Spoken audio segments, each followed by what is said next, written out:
Well, what's going on, YouTube? Hope you guys are doing well.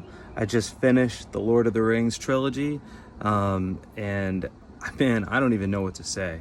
It was epic, to say the least. It was, I think, one of the things that really sticks out to me is how much each of the main characters, specifically Pippin, Merry, Frodo, and Sam, change throughout the course of their journey. Just how much braver they become, how much more mature.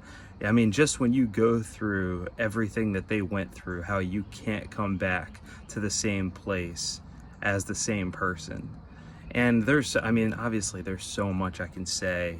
I kind of hate that Frodo has to leave with Gandalf, and kind of wish him and Sam could have stuck together. And I don't know. I feel like, it's impossible to do a full review on Lord of the Rings. I mean, and I know there's so much more.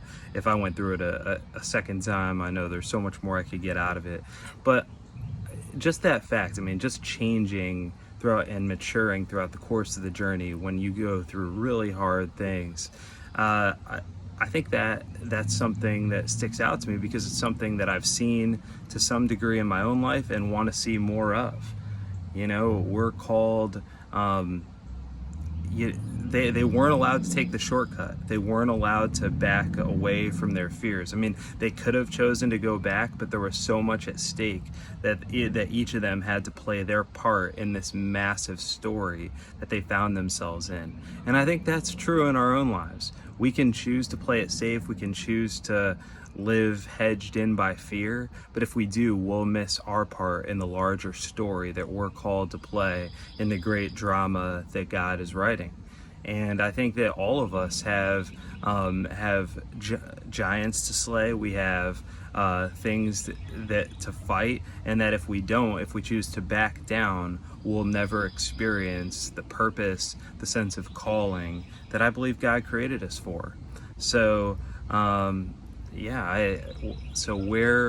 so I guess the question for each of us is, what's the next hill that we're called to fight on? What's the next step we're called to take in our journey? I mean, to me, that's something that can only be answered and asked in prayer. We go to God and we say, I think honestly, the heart of an adventurer in this life is someone who goes to God and says, listen, I'm in for whatever it is you want, however you want to lead, just lead and guide me. And I think that if you maintain that heart posture, you will find what God is calling you to. In Jeremiah 29:13, it says, and it's God speaking, he says, you will seek me and find me when you seek me with all your heart. I will be found by you, declares the Lord. So I think I love that passage because God's saying that he wants to be found, but that finding him takes a wholehearted search. And I think that's something worth contemplating, because I don't know about y'all, but I don't want to just read fantasy books. I don't want to just read something like Lord of the Rings and think, gosh, I wish my life was an adventure. I want the full adventure myself. In fact, I think that Lord of the Rings is merely a shadow of the greater adventure that God calls us to. And there's a lot more I could say about that, but we're called to this. We're not called to just pine over someone else's story. We're called to live it ourselves. So yeah, that's my encouragement and challenge for us, and my thoughts on Lord of the Rings. Take care, and if you haven't already, make sure you subscribe. And I love the whole book review thing. I'm gonna can't wait to give the next one. Take care.